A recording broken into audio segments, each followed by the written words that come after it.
Agora é lei a obrigatoriedade de igualdade salarial e de critérios de remuneração entre mulheres e homens. Lucy Toledo das Dores Nies, advogada trabalhista, conversa ao vivo agora com a gente para falar sobre essa questão. Doutora, muito boa tarde a senhora, prazer em recebê-la aqui no Fast News. Eu gostaria já de começar perguntando sobre o setor empresarial, independente do segmento. Ele deve se adequar então, né? Boa tarde, David. É um prazer imenso estar aqui com vocês.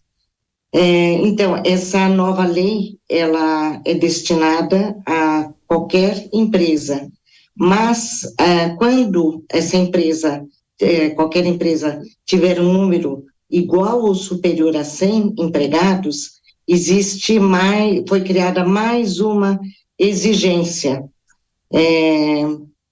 para dar eficácia, né? Porque o princípio da equiparação salarial ou isonomia já é um princípio que vem de longa data no nosso direito, mas ele precisa ser efetivado. E essa lei, ela foi destinada justamente a garantir a eficácia, né, o cumprimento do princípio da igualdade salarial, principalmente entre os homens e as mulheres.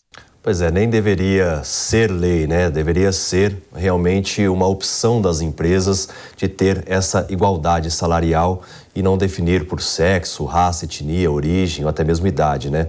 E o que determina o texto na hipótese de discriminação, doutora? Então, a discriminação, ela, apesar de dever ser um cumprimento, né, o princípio da igualdade, né, não só com relação ao gênero, mas com relação à idade, com relação à etnia e origem, é um princípio que deveria ser cumprido por todos. Mas, infelizmente, na prática não é o que acontece. Na prática, dos tipos de ação mais recorrente na Justiça do Trabalho é justamente o cumprimento desse princípio da igualdade.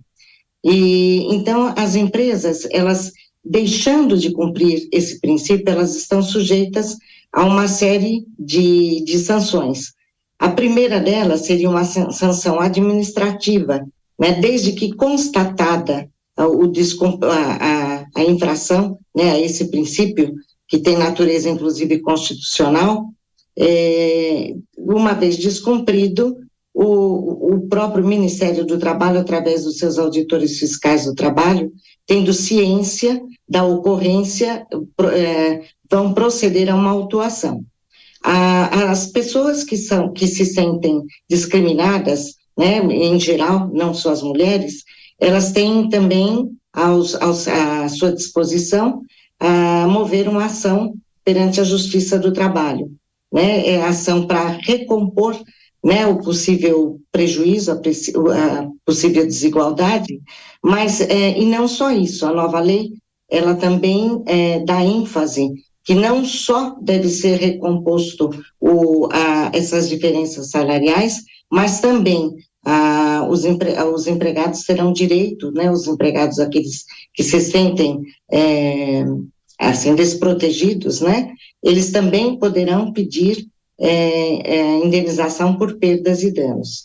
Por parte do Ministério do Trabalho, constatada a irregularidade, o infrator, que seria qualquer empregador, qualquer empresa privada, né, de direito privado, qualquer empresa que tenha empregados, deixando de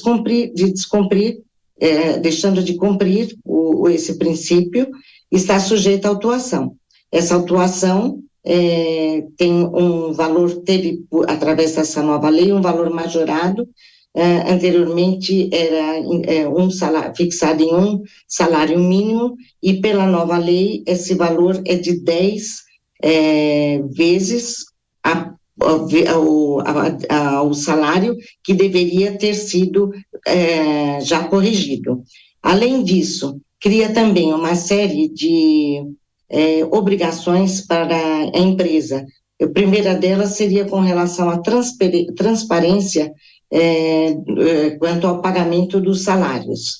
E quando a empresa possuir mais de 100 empregados, ela ficará obrigada a realizar um relatório semestralmente, e esse relatório será enviado para uma plataforma digital a ser criado, e essa plataforma a ser criada será criada no âmbito do Poder Público Federal e com acesso ao público em geral. Também em caso de descumprimento desse relatório, a empresa também sofrerá sanção de natureza administrativa, no valor de 3% da sua folha de pagamento, só que com um limite máximo de 100 valores do salário mínimo. Então, em tese, a empresa, né, estaria assim sujeita tanto à sanção administrativa quanto ao cumprimento desse relatório, né, que deixe transparecer todos os salários pagos aos seus funcionários. Eu vou incluir na nossa conversa o Segré, que ele tem também uma questão a ser perguntada. Segré? Sim, boa tarde, doutora Lucy. A pergunta seria a seguinte: nós temos hoje duas realidades. Na empresa, quando tem uma sindicalização, o que determina o salário é o cargo, não o sexo. Em termos gerais, uma pessoa com o mesmo cargo não deveria ganhar diferente que outra pessoa com esse mesmo cargo, independente do sexo. Mas a pergunta seria que tem muitas empresas, sobretudo em cargos gerenciais ou cargos de alta responsabilidade, que não estão inclusos na CLT e utilizam a modalidade do PJ, né? Uma pessoa jurídica que faz uma emissão de nota fiscal. Como aplica a lei nesses casos que as empresas contratam alguma PJ? Pois não, boa tarde, Segré, um prazer imenso falar com você também. Mas vamos por partes, né? Com relação ao PJ, ele precisa, em primeiro lugar, verificar se realmente ele não está sendo descaracterizado um possível vínculo empregatício. Porque se ele está dentro do âmbito da empresa, né, sujeito a um horário, recebendo como contraprestação um salário, né, ele poderá ter descaracterizado o seu enquadramento como pessoa jurídica, né? Ele seria, nos termos da lei, um empregado, né? Então, nesse caso do PJ, em primeiro lugar, nós precisamos analisar se realmente se trata de um trabalho sem vínculo empregatício.